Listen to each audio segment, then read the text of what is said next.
welcome to the stage our host, the award-winning British actor, Andrew Ando.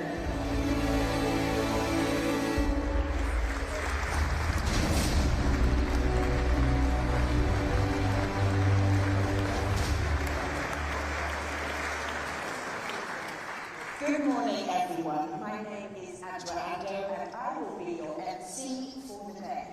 And what a day we have ahead of us. May I welcome this fabulous array of distinguished guests to this, the British government's inaugural International Investment Summit. It is wonderful to see so many of the world's top business leaders, investors, and creative minds gathered together under one roof, and we are so excited to seize this terrific opportunity to bring great minds to bear on the rebooting, galvanising and harnessing of the power of the British economy for the growth and well-being of our nation. Britain is open for business. We need investment in technology, infrastructure, in people, and within our new stable framework there is a huge task of renewal awaiting us. We need investment now and over the longer term to address productivity and competitiveness, and to be the economic driver of growth, which at its heart is our most powerful instrument for hope. Great Britain is hungry for better days ahead, and in this gathering we have a thrilling opportunity to seize the day.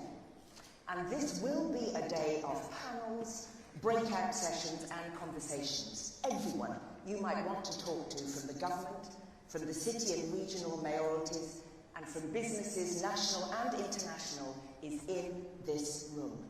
And we thank you all for being here. We'll be hearing from the Prime Minister, from the Chancellor, and from ministers and First Ministers across the piece, and from creators and innovators from across the worlds of trade and industry.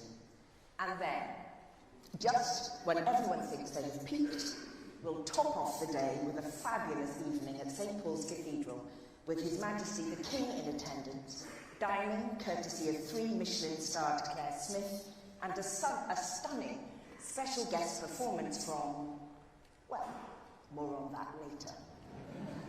So let's kick off this International Investment Summit with the sound of opportunity.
Well, a very good morning and a warm welcome to the UK's 2024 International Investment Summit.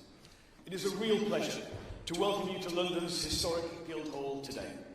And as I open this summit, my message to you, to investors and businesses based here and abroad, is this. The UK is back. It's back at the global table. Saturday marked 100 days of our new government, and with it we bring a new era of stability, of openness, of a commitment to use our mandate to shape the business environment and remove barriers to investment. As the Chancellor has said, under this government, the UK respects business, it wants to partner with business, and it is open for business. And trade and international investment lie at the heart of our plan to drive growth for the whole country. That's because we know the UK has so much potential. We have one of the largest, most open economies, a legal system that sets global standards, a regulatory environment with some of the strongest safeguards for investment and the greatest incentives for innovation. We benefit from a skilled and diverse workforce, supported by an immigration system that draws talent from around the globe. In fact, we are the second most attractive country in the G20 for young people. Our tech ecosystem, the third in the world to ever be valued at over $1 trillion, boasts the highest number of unicorn companies in Europe. And the new government's plan to build a pro-innovation, pro-wealth creation economy is designed to help businesses and investors alike to take advantage of this and to build on it for the future. And that's why the government's new modern industrial strategy will take that even further. A strategy that promises to be outward-looking and international from the start, drawing on the best of what has been achieved globally. It will build on the UK's strengths to support even more international businesses to thrive in our market. To do this, we are guided by 4 key principles. Building long-term stability, renewing our commitment to free and fair trade, cutting costs for investors, and working in partnership with business and trade unions. Our industrial strategy will create long-term, sustainable, inclusive and secure growth, injecting capital into 8 high-productivity, high-export, high-investment sectors, those in which the UK already claims a significant competitive advantage. Those sectors are financial services, professional and business services, clean energy industries, digital and tech, advanced manufacturing, life sciences, creative industries, and defence. Above all else, our industrial strategy will show that we are listening and responding to the needs of business. To that end, it will engage on those more complex issues you've highlighted to us as barriers to investment: skills, data, finance, regulation, energy prices, grid connections, infrastructure and planning. And we'll view every single one of these through the lens of investment promotion, ensuring that our policies are made with business and for business. We want to work with mayors and multinationals, councils and CEOs, devolved administrations and academics to deliver that prosperity through partnership. And you can see that here at this summit, in our announcement of the expanded Office for Investment. It will become the UK's full investment promotion body, with powerful tripartite sponsorship from the Prime Minister, the Chancellor and myself. It will be led by our new Minister for Investment, Poppy Gustafsson, a titan of the tech world who comes into government with a wealth of private sector experience, not least in co-founding Darktrace and turning it into a multi-billion-pound company. And I know she will expertly guide the Office for Investment in providing a seamless journey for our most strategically important international and domestic investors, helping them navigate government and unlock capital. And this offer to investors will include new triage services to support them with planning and skills issues. This will be a partnership with expert planners and skills specialists in the Ministry of Housing and the Department for Education, providing bespoke, practical support to tear down those barriers to investment.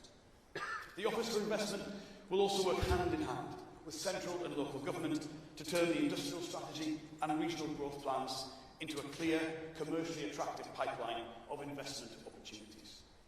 We want to pilot a new way of supporting transformational local projects. We want to connect them with specialist support to develop exciting opportunities at the right scale and the right commercial credibility to pull in large-scale investment. Together, these changes will help supercharge investment into our cities and regions, whether that's digital industries in Belfast, life sciences in Cambridge and Liverpool, advanced manufacturing in Wales and Greater Manchester, or financial services in Edinburgh, Leeds, or right here in London, where we want our capital to retain its crown as the top financial centre ahead of New York, Paris and Singapore. Yesterday, we announced a new Industrial Strategy Advisory Council to help spearhead this work, and I am delighted to say it will be led by Claire Bartley. As the trailblazing CEO of Microsoft UK, Claire is perfectly placed to lead the Council's work in bringing leaders together right across business, academia and the trade union movement to drive forward the strategy's implementation. Part of that work is ensuring that our growth-spurring sectors can fully benefit from our upcoming trade strategy, where we're forging a closer relationship with the EU. We want smoother trade and simple processes for doing business, but we're also seeking new growth-spurring trade deals with powerhouse economies across the globe, including the Gulf Cooperation Council and India. Crucially, the delivery of our industrial strategy is not limited to one or two departments. It is a complete cross-government effort. And it's why our new National Wealth Fund is turbocharging investment into the green technologies of the future. And you'll be hearing more from the Chancellor today about the next big steps we're taking to ensure the National Wealth Fund benefits businesses and communities in every part of the country. It's complemented by the work of the Department for Energy Security and Net Zero. They are ensuring that businesses are the ones leading Britain's charge to becoming a clean energy superpower by 2030. It's also why the Ministry of Housing is overhauling our planning system so that international investment flows into building the next generation of UK infrastructure alongside 1.5 million new homes. Over the course of today, hopefully you'll have the chance to meet some of the Cabinet Ministers delivering on the missions I've spoken about. They are personally delivering the era of change, of stability and certainty that this new government brings. Quite simply, my friends, the days of the UK constantly shifting policies and priorities are over. We are here and committed to the long term. So we really do believe we have a world-beating offer for those who make the UK their investment destination of choice. I hope that resonates in the plenary sessions, the networking events, and the keynote speeches we have planned for you today. I hope you will leave this summit inspired by what you've heard, confident that here in the UK we have a government that wants you to be at the forefront of our new pro-innovation, pro-business, pro-wealth creation economy. And we want you to share in its success. And now, it is my great pleasure to welcome my friend, the Prime Minister, Sir Keir Starmer.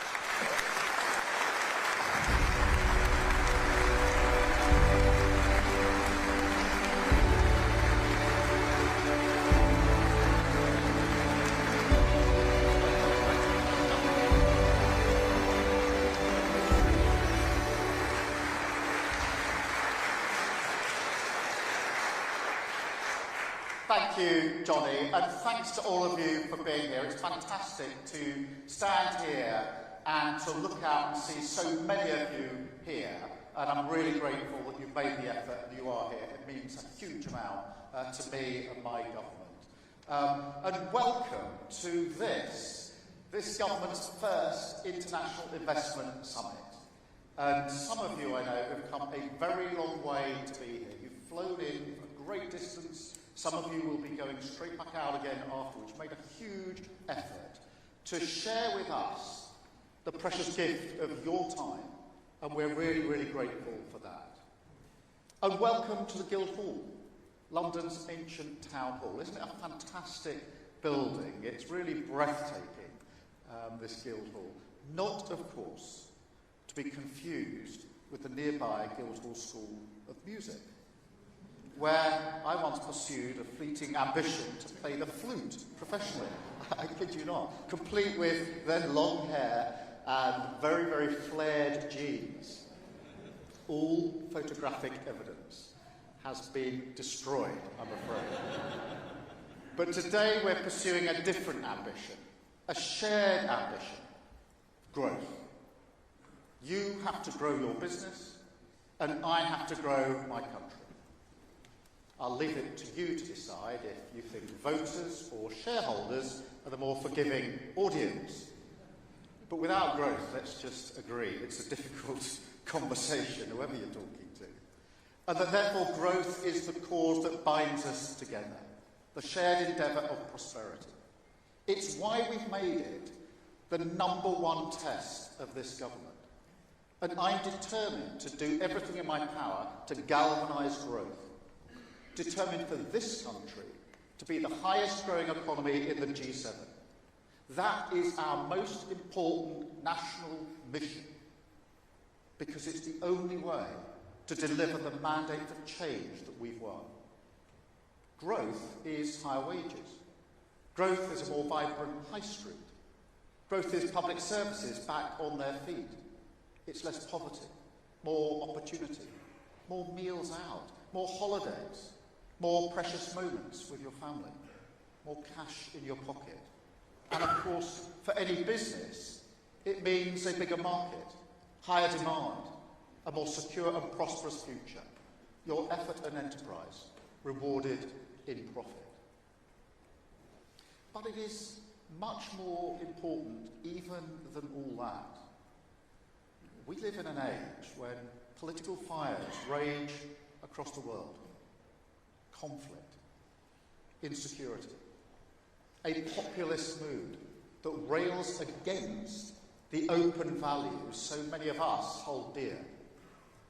Values which, as you know, are so crucial for making business easy to do. And yet at the same time, look around the world. Look at the investments you and others are making. This is an age of great possibility as well.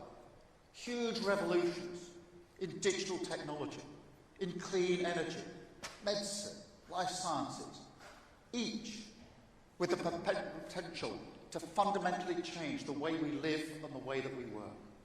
Each with the possibility to transform the lives of working people for the better. And so, in times like this, economic growth is vital, as it's always been, if we're to steer our way through a great period of insecurity and change and on to calmer waters. Because when working people benefit from that growth, when every community enjoys the fruits of wealth creation, it stops a country turning in on itself and against the world. And that, in turn, helps provide a stable foundation, breathing space, for a country to take advantage of those opportunities for a better future. To put it more simply, it's not just that stability leads to growth, though we all recognise that. It's also that growth leads to stability. Growth leads to a country that's better equipped to come together and get its future back. And that's why it's always been so critical to my political project. The key ingredient of that great moderation we became accustomed to before the financial crash, but which, together, in partnership, we now have to earn again. Every one of you here today has been invited for that reason. It's not just that you lead some of the most important businesses in the world. It's also because you're pivotal to this great cause of our times. And the reason we are focusing so much on investment is because the mission of growth in this country in particular demands it. Private sector investment is the way we rebuild our country and pay our way in the world. And make no mistake, this is a great moment to back Britain. This is a great moment to back England, Scotland, Northern Ireland and Wales. We have an amazing education system that produces some of the best talent in the world, the largest tech sector in Europe, leading positions in some of those great industries of the future, artificial intelligence, life sciences, clean energy, the creative industries. We're a country where businesses thrive, small and large alike, clear regulatory frameworks of protection, a legal system that sets high standards around the globe, a location that means we can speak to our colleagues in the Americas or Asia in the same day, a high ranking in the Global Innovation Index every year, our wonderful global language, our world-renowned sport and culture, this great modern city all around us, a heritage steeped in commerce and trade, a set of shared values, centuries long, of being a country that is open for business. You can't put a price on any of this. Now, we've got our problems, of course we have. As I've said, our public services need urgent care. Our public finances need the tough love of prudence. Challenges we cannot ignore. Because we know, just as every leader here knows, that those early weeks and months are precious. And no matter how many people advise you to ignore it, that you must run towards the fire to put it out, not let it spread further. So we will fix our public services, we will stabilise our economy, and we will do it quickly. Because we don't want any of the problems associated with our inheritance. Misting up the shop window of Britain, distracting you from all those assets that I just listed. Assets that may feel more intangible, but are more valuable, more enduring, and deeper in the bones of this nation, and which are ready to be unlocked if we take firm and decisive action on policy, which we can and we will, and to give you total confidence that this is the moment to back Britain. Now, let me quickly run through 4 crucial areas in our pitch for Britain. And I know it's kind of CEO heresy to have a list of 4, not 3. So, I apologise. Please indulge me. First, stability. We have a golden opportunity to use our mandate, to end the culture of chop and change, the policy churn, the sticking plaster politics that makes it so hard for investors to assess the value of any proposition. Now, you may think, well, every government says that. But the stability that comes with a large majority in our system, that is a unique advantage.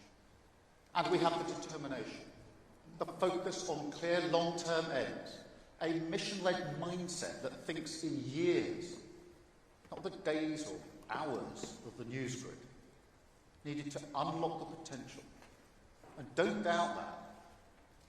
Second, strategy.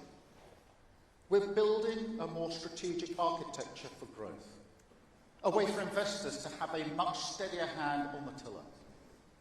That's why we've announced a new National Wealth Fund and switched on Great British Energy, which will accelerate investment in clean power and future technologies, like carbon capture and storage, for example, which we backed alongside BP, Equinor and Eni, and which shows the hard-headed approach we will take to industrial policy. A partnership, sharing the risk with the private sector.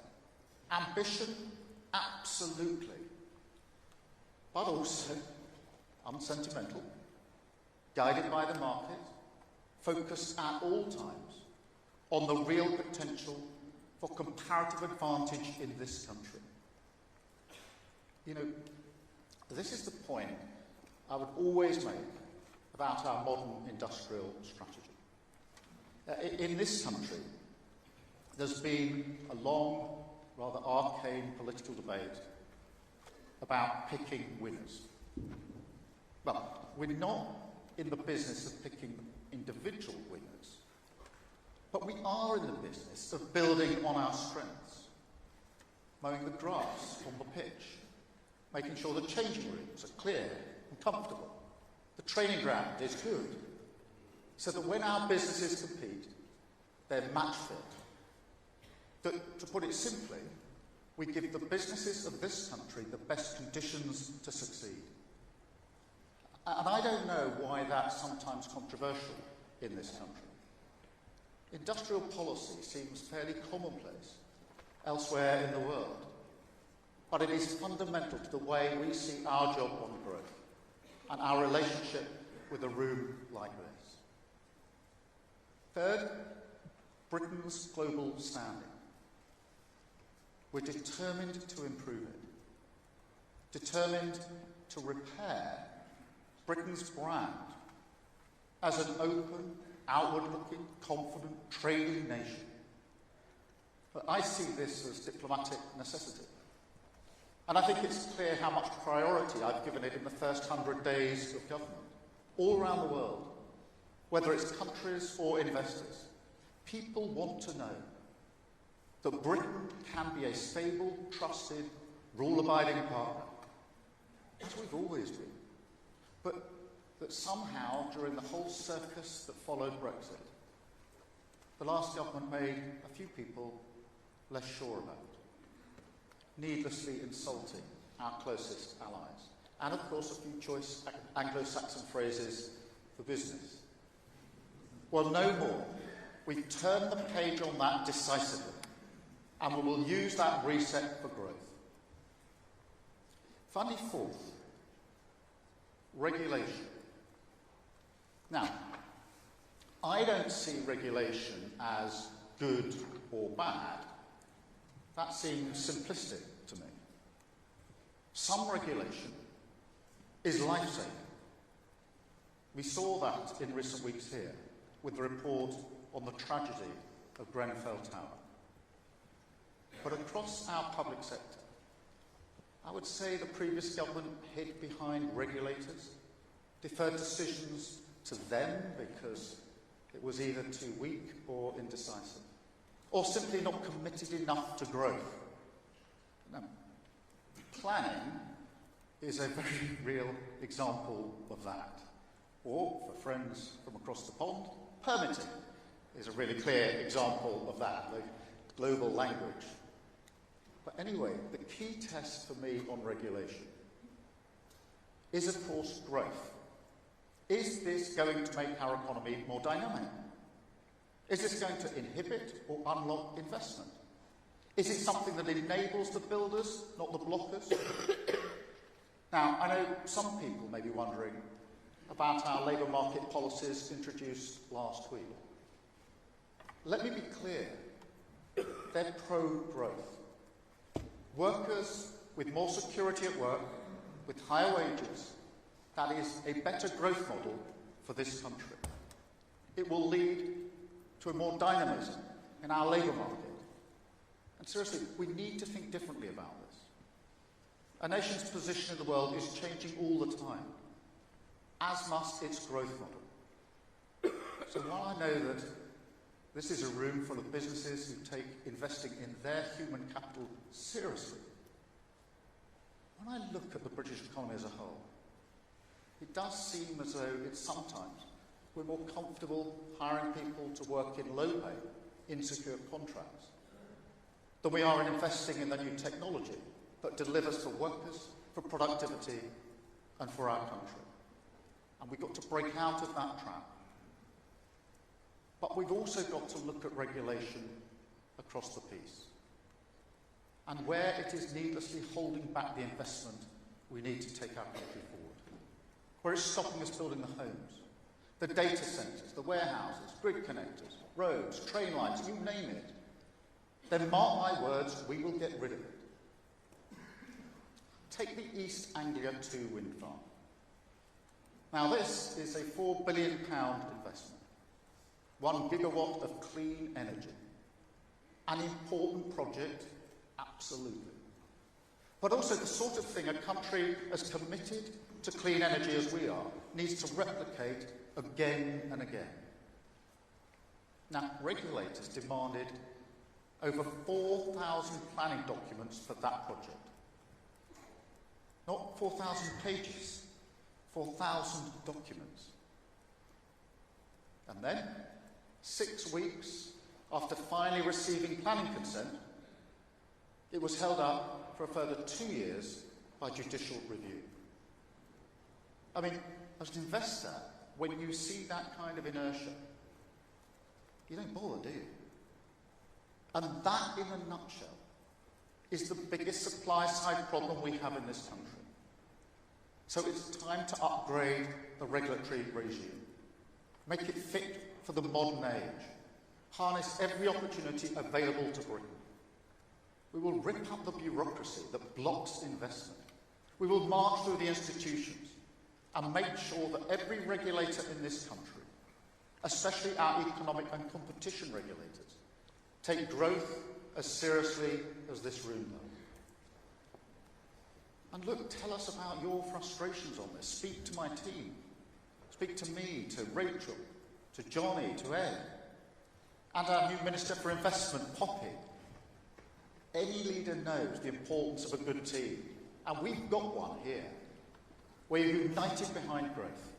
Our door is open, and the work of change has already begun. We're reforming the planning system. The onshore wind ban has gone. New projects in solar, wind, tidal energy, carbon capture and storage, tax relief for the creative industries, investment from the world's leading companies, Blackstone, Amazon, a new partnership with CyrusOne to build data centres in Digby, finally grasping the nettle on airport expansion, a new £1 billion commitment from Manchester Airport Group to expand Stansted, opening up new routes for work and holiday destinations. The first of tens of billions worth of inward investment deals that we will sign today, because we're determined to lead the way on growth, determined to get Britain building, determined to get our economy moving through the shock and awe of investment. That's the message to take home today. When the big decisions are made, when you go back to your boardrooms and ask, where does our money go? Where do our jobs go? Where does our investment go for a better future? Let me offer you a new answer. It's time to back Britain. Thank you very much indeed. Thank you.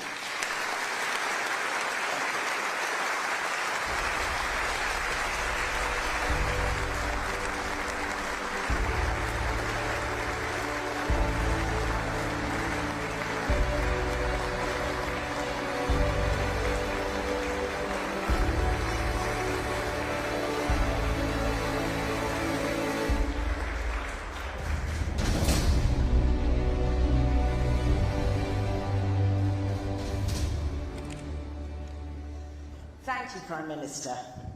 Stability, industrial strategy, global standing as open and outward-looking, regulation, and a new Minister for Investment. Lots of things to be excited about. So we will be calling on you again, Prime Minister, in a moment, as the Prime Minister will be sitting down to share a conversation with Eric Schmidt, former CEO of Google, moderated by Dame Emma Walmsley, CEO at GSK. Hence the furniture moving. I must first congratulate Eric Schmidt on this summer's honorary knighthood. Congratulations, Eric. As many of you will know, Eric Schmidt is an accomplished technologist, entrepreneur and philanthropist who is also known for his pivotal role in the growth of Google as its CEO from 2001 to 2011, overseeing its transformation from a small startup to a giant global tech company. What a journey. Most recently, in 2024, in partnership with his wife Wendy, Eric co-founded Schmidt Sciences, a non-profit working to advance science and technology in deepening human understanding of the natural world whilst developing solutions to global issues. And his latest of many books, Genesis, Artificial Intelligence, Hope and the Human Spirit, was co-written with academic Craig Mundy and the late Dr. Henry Kissinger.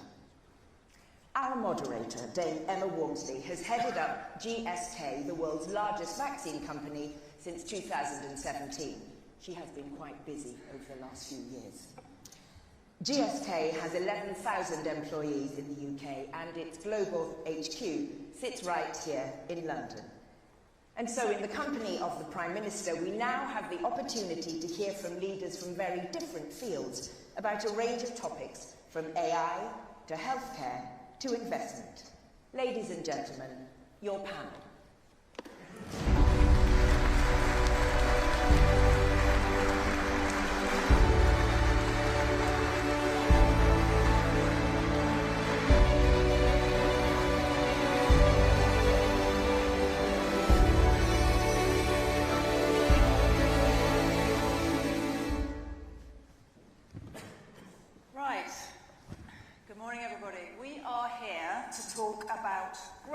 Specifically, your long-term execution plans to make sure we deliver it together so that everyone here doesn't just back Britain, but bets big on Britain.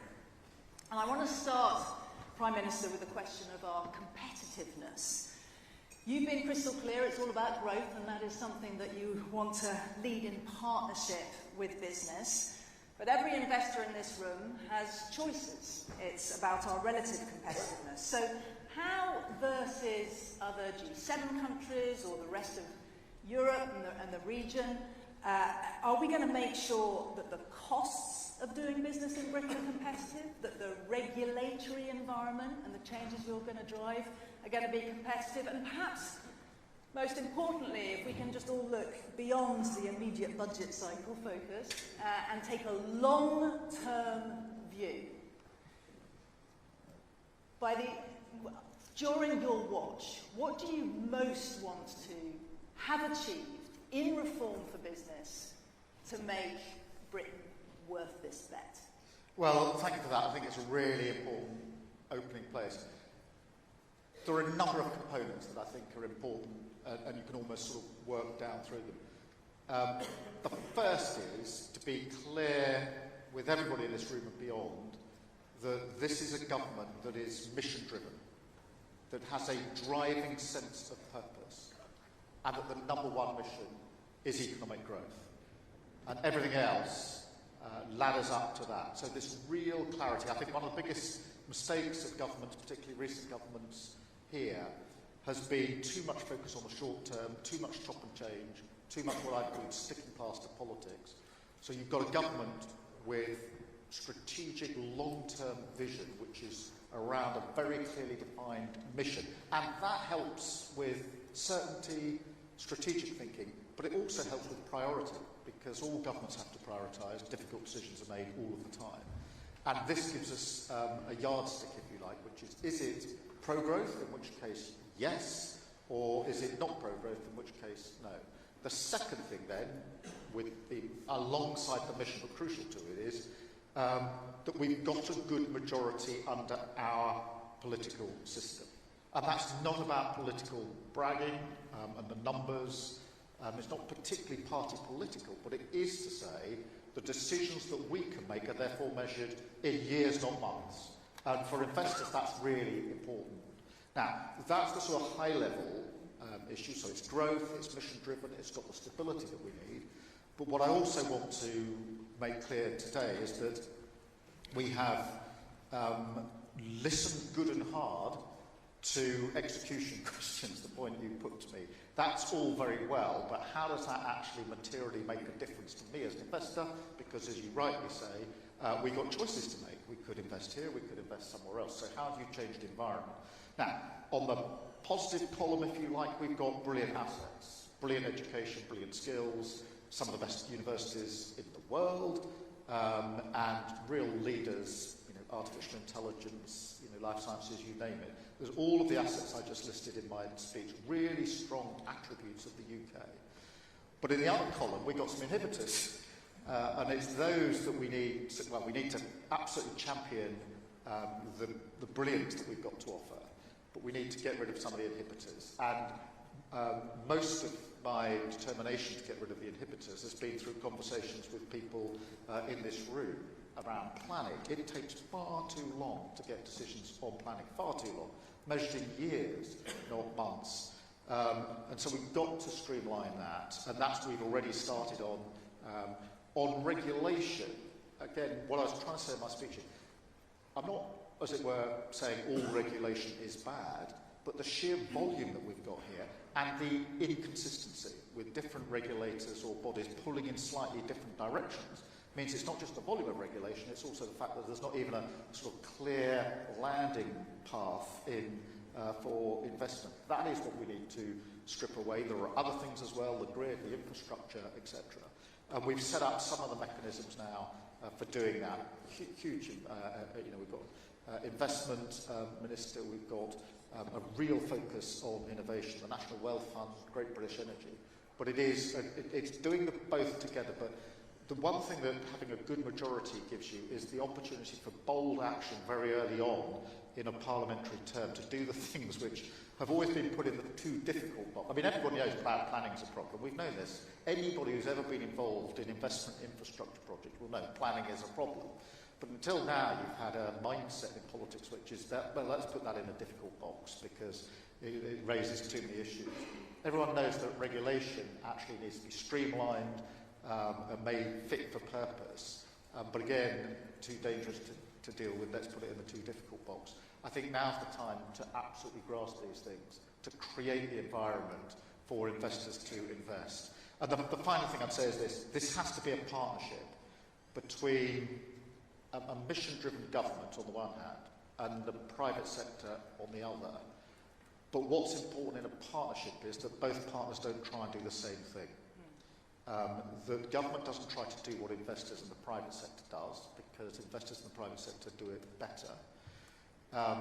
But equally, that we are setting the mission, what we want to achieve, so investors need to know, I'm happy with the end destination, and then what the government's role is to make sure that the path is cleared for that to succeed, and therefore there's different bits of the partnership that if they're done well as a true partnership, I think create conditions. I think there's a real window of opportunity here in 2024 for this to happen, and we have to seize it.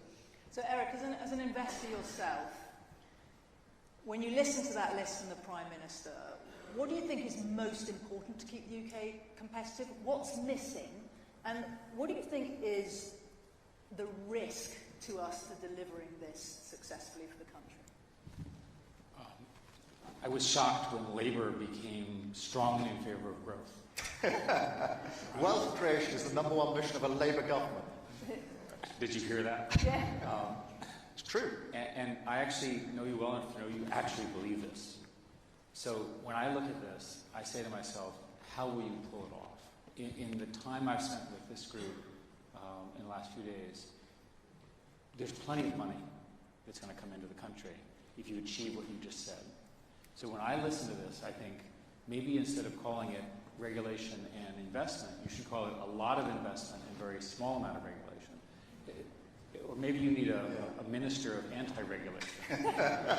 A more serious proposal is that democracies, especially something as long as old as this one, have so many ways in which people can say no. I'd much rather, and I think the business community would much rather have a single person who can say yes or no, and who says no, and then they can move on. The cost of capital and the delay is killing you. And furthermore, you're not going to achieve your 2030 energy goal, which is laudable, without fixing this. So you have a tactical leadership problem to achieve this, and I think you can pull it off.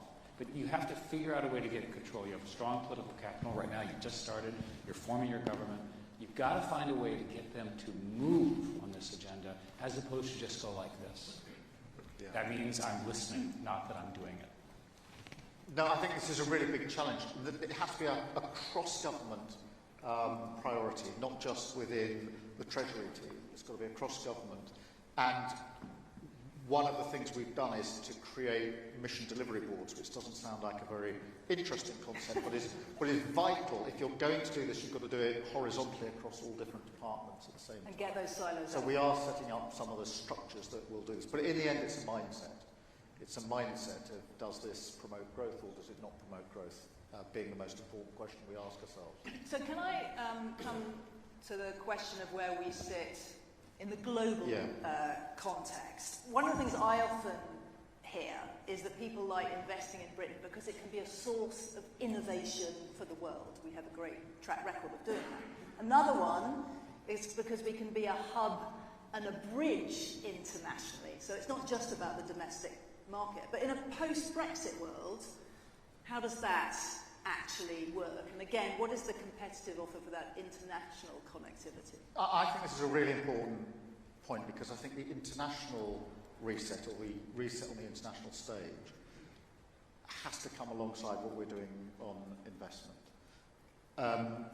Whichever way people campaigned and voted on Brexit, one of the consequences, to my mind, was that the impression was given that the UK was more interested in sort of turning in on itself, becoming more isolated, and less interested, frankly, in the outside world than we once were. We've always been a champion of the outside world, always been looked to for influence, a sort of pragmatic problem-solving country that very often was able to take a lead because of those key qualities. And that, as I say, this actually isn't an argument about which way we voted or not, but the impression became that there was a lot of chaos after Brexit, because actually nobody quite knew where we were going next. And it looked as though we were sort of looking at ourselves. By resetting internationally, which is what I've spent a lot of capital on in the first 101 or 2 days, we can be clear again that we want to play the role we used to play on the international stage: confident, outward-looking, values-driven, abiding by agreements that we make that matters, and we've got real attributes to go with it. Bridging to partners, whether in Europe or elsewhere across the world, which we can do, and that's why I've spent quite a lot of time trying to rebuild those particular relationships. But also clear that I won't go through everything in the speech that I had in terms of our language, our timelines, and the rule of law, which is hugely important to every investor. If people are going to invest in the UK, when they can invest in other countries, they need to know, as they do know with our legal system, that they can be confident that should there become a point of dispute, it will be resolved properly, quickly, and with the highest sort of calibre of judges or adjudicators. And all of that matters on the international scene. So, Eric, as an investor, and I know a commentator on geopolitics writ large, is there anything else about the UK's relationship with the US in a post-election environment, or indeed with China, that you think impacts people's thoughts about how to invest here? And again, when you look on the global stage, are there any particular fields or industries where you think the UK is particularly well suited to lead? On the second part of your question, the Prime Minister outlined exactly where the leadership is, and it's profound. We can talk about that when we talk about AI. There are many, many reasons to think that you have all of the elements to achieve your vision in the country. On this question of West versus China, the fact of the matter is you're going to become closer to the US, and the US is going to become closer than you. We already have this incredible national security collaboration, which is crucial to national security for the world, and certainly for the United States. But the other thing that's happening is that you have much more integration between the universities, research labs, and so forth. Yeah. And people are going back and forth.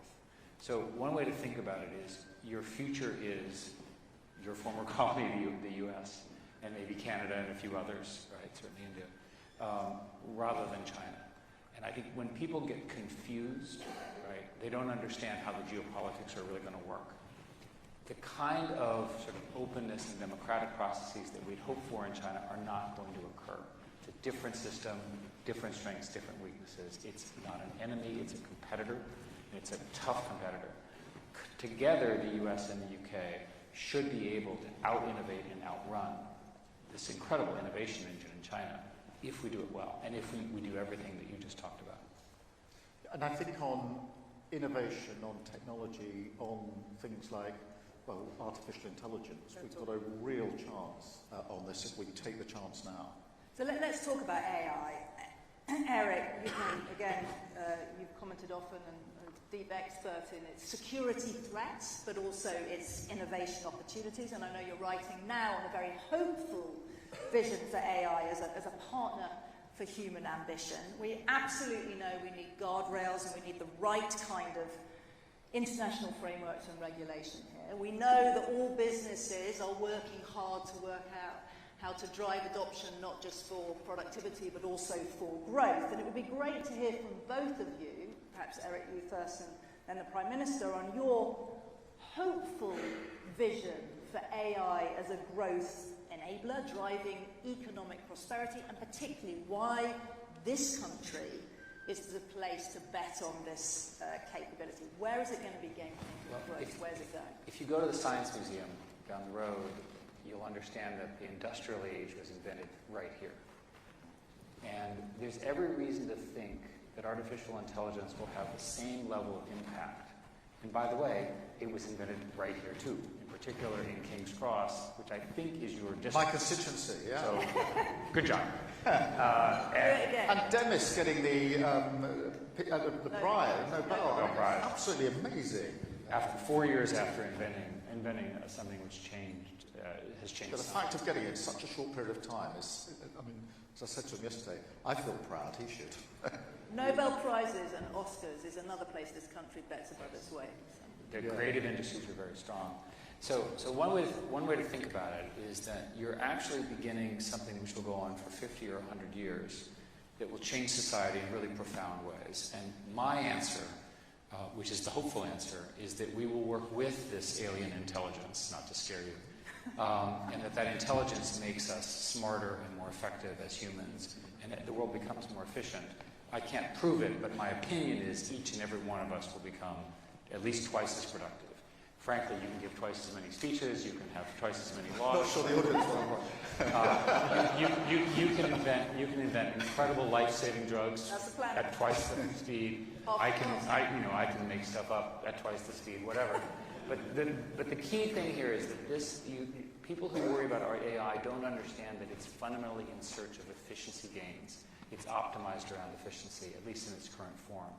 What's interesting about Britain is, in addition to being the progenitor of all of the diaspora, of all the people who are now being funded with enormous amounts of money without any product, revenue, or hope, is a different story. Nevertheless, all of that has occurred as a starting point from here.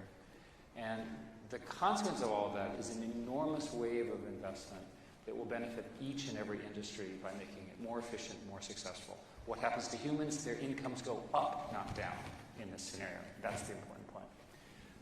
The UK, a year ago, established the core structure of AI safety and security. And this is an example where the UK system, the British system, has frankly stronger civil servants who are smarter and are more committed to this and who are frankly stable. And as a result, you can sort of work with them. So I think there's every reason that the UK can not only help innovate and build this, but can also help deal with the guardrail issues. Yeah. And there's a reason why we started in the UK first. Prime Minister, anything you want to add on ambitions for AI here? Well, what Eric said is hugely motivating and inspiring in a sense of what this is capable of achieving and changing. I'm almost in our lifetime, but actually over the next 5 to 10 years, it's going to be incredible change. I think one of the most important things for a government is the posture. Are we leaning in and seeing this as an opportunity, as I do, or are we sort of leaning out, saying this is rather scary, we better regulate it, which I think will be the wrong approach. Obviously, there's always a question of balance, but what's your primary posture really matters on AI. It is a game changer that has massive potential on productivity and on driving our economy, and we need to run towards it. One of the fields, and I am obviously biased, but seeing Wes in the second row, is that it's going to change everything, is healthcare, which is a great driver of economic prosperity. We know you want to bet really big on life sciences. This country has world-beating data sets with the biobank, with our future health, and we know we're going to unlock safely and in a trustworthy way the data from the NHS as well. But how are you going to set up the right environment to give all the innovators and the growth drivers the chance to harness this data? And Eric, it'd be good to then hear from you on, in public services more broadly, how we build that trust factor. I think let's start with health because it's so important. We are rightly proud of the fact that we have a National Health Service set up by the post-war Labour government, and every year we sort of add a year to our pride in what we set up 70 plus years ago. But the simple truth is now that if all we do is put more money into the health system, the health service as it is, we won't properly improve it. Because the demands are too great, we will be forever putting in extra money, we'll probably run it a bit better, but we won't make it really fit for the future. So the only way to make it fit for the future is to reform it and to reimagine it. And that's where AI and tech are so important to this project, because through AI and tech, we can reimagine the health service. It is I mean, I've seen small examples of AI in our health service where it's being used.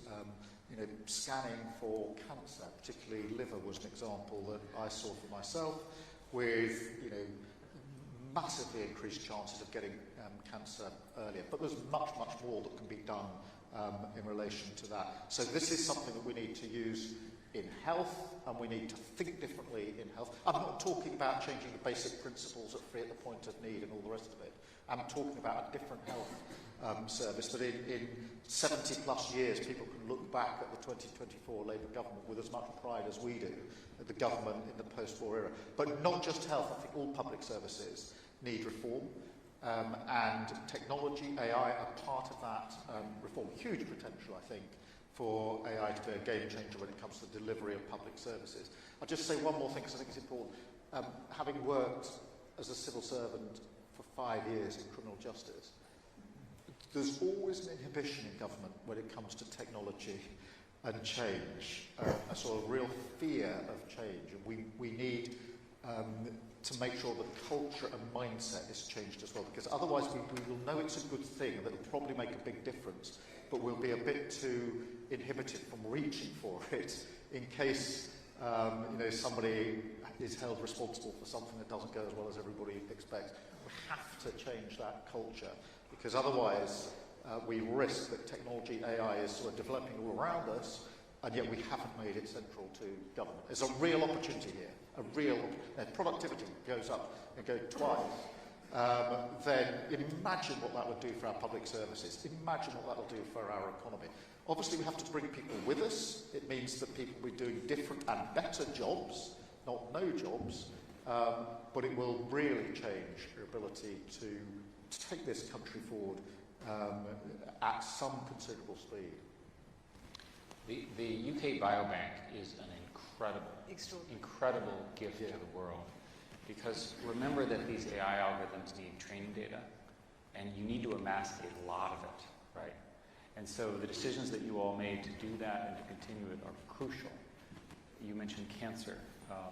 Computer vision, I'm sorry to say, is better than human vision now. And it's much more accurate, for example, in the scoring of the various size and types of cancers through imaging. That's another improvement. The average, in this case, patient doesn't know, but it makes the doctor more productive, more accurate, fewer errors, and so forth. Done right, these technologies can make government services more targeted, fewer errors, and more efficient.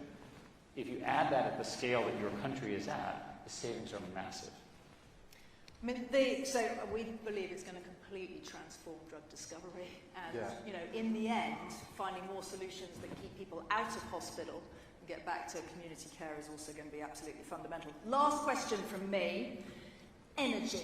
So, this is another major mission for you, Prime Minister: net zero, clean energy, and there are tensions here as well. And Eric, you might explain to us all how the energy, the AI solution that seems to consume so much energy is, when we're going to have resolved that contradiction. So it'd be good to hear that. But then, Prime Minister, perhaps we can hear your concluding thoughts. We saw this huge statement of intent of over 20 billion, I think, invested in carbon capture. How far and how fast are you willing to go so that the UK really leads the world in the green transition? And importantly, for everyone in the room, how do you want investors to think about their obligations here and their opportunities? But how can we do it in an energy efficient way? Just briefly, the demand for energy for data centers is massive. We need you to approve the necessary steps to make these data centers in Britain, because your research scientists, your companies, your citizens all need these things. Now, how can I be in favor of green energy and also in favor of using more electric power? Because the more electric power allows us to build new materials, new science, eventually get fusion, which is the ultimate solution to these problems, and so forth. Just an improvement in energy efficiency through new materials and cars and distribution networks and so forth has a huge impact. DeepMind here did a test on data centers where with a small algorithmic change using their algorithm, which is called reinforcement learning, they improved performance by 15%. If you had a 15% improvement in energy efficiency in the distribution in Britain, think of the amount of additional capital that would free up for further investment. So it's paradoxical. Invest in AI, and as a result, the solutions to the energy transition become apparent much quicker. This is so important because we are absolutely committed to clean power by 2030, which is really tough. It's the most exacting anywhere in the world in terms of getting to clean power. It's tough, but it's doable, and what it brings with it is security, because I spoke about the ever-increasingly volatile world, which has caused great fluctuation in energy prices, which has borne down on families and businesses alike in recent years. It gives us energy, security, independence, lower energy bills, and obviously locks up lots of jobs of the future with it. So we're determined to do it for all those reasons. I mean, on the face of it, there is an apparent tension between AI and technology, which is massively going to increase the demand for energy, and this, absolutely running towards clean power 2030. I actually think that if you step back, the two go together. In other words, what you need for your development, your AI, is more energy, but clean, reliable, cheaper energy, homegrown, is the answer to that conundrum. And actually, if we get this right, it becomes an incredibly important selling point of the UK in terms of why would you want to put your databases here? Why would you want to develop AI here? Answer, because alongside our commitment to growth and technology is our commitment to a cheaper, more effective, more independent, more security energy source, which we can ramp up at scale. So on the face of it, there's a tension, but I actually think if we're smart about this, we can turn that apparent tension into a massive advantage. But it just goes back to where I started. We have got to be mission-driven. We've got to have absolute clarity of purpose, because there are always side winds in government. This happens all the time. There's this argument, that argument, and staying steady to the course of purpose and mission is crucial in this. Well, that was our last question. I think I'm going to be allowed just one from Margarita from Vodafone to finish us up. It is all about growth, and we think the answer to every question is AI, but it's actually about people. Margarita. Thank you, Emma. And actually, I wanted to build on the conversation on AI, because I'm sure you are acutely aware that most companies around us are wrestling with how do they accelerate AI adoption against a range of challenges, energy and digital infrastructure being there, but also access to talent. So, specifically on talent, two-part question. To Eric, when you are not a company that develops AI, how can you actually be attractive for AI talent? And to the Prime Minister, we have just mentioned how the UK starts off in this race in a very good position with strong AI centres of excellence. But it's tough competition, so when you look beyond today, how do you plan to make various strengths that the UK can put together to sustain leadership on AI talent? Thank you. Well, let me take the second question first, because I think, look, we do start in a very good position at the moment. In the top 3 in the world when it comes to AI, with that prize, Nobel Prize, to Demis is really significant in terms. I mean, not the whole sector here has put us in a fantastic place. Our universities, academic institutions are, world leading. A much overused phrase in politics, but true when it comes to our universities. We need to make sure we've got the right talent here available, and that is also there for business and investors. But we also need a real clear statement of intent. This matters, and for that reason, we're going to go with this rather allow anyone to sort of relinquish the advantage that we have in the starting position that we're in. So all of those are important, and that matters to us as a government, but I think it matters equally to every business, every investor in the room, because this is going to be a real game changer over the next 5 to 10 years. And we have to be at the front of this race. If we become spectators, others will run past us, and we cannot allow that to happen. A pro-growth agenda would start with high-skills immigration, which is now in place here and should be expanded. The current problem is very, very real, what you're talking about. It's also temporary, because the market signal in terms of education and so forth, all sorts of incredibly smart people are now getting graduate degrees in AI, and the key thing to do is to get them to either stay in Britain or come from Europe into Britain to do so. And I think that will solve it. In the very short term, the answer is probably working with some of the incumbents, but the real answer is just more talent. When this stuff is hard, it's complicated, it's being built now, it's bespoke. Sometimes it doesn't make sense to me, and I have a PhD in the area. So give it a little bit of time. With the right leadership on your part, Britain can have all those people. They love working, they love living here. So AI and human beings together can be great growth drivers. Business and government together hopefully are going to be very ambitious and successful growth drivers. It's a wonderful day for us all to be thinking about betting big on Britain. Eric, Prime Minister, thank you very much. Thank you very much.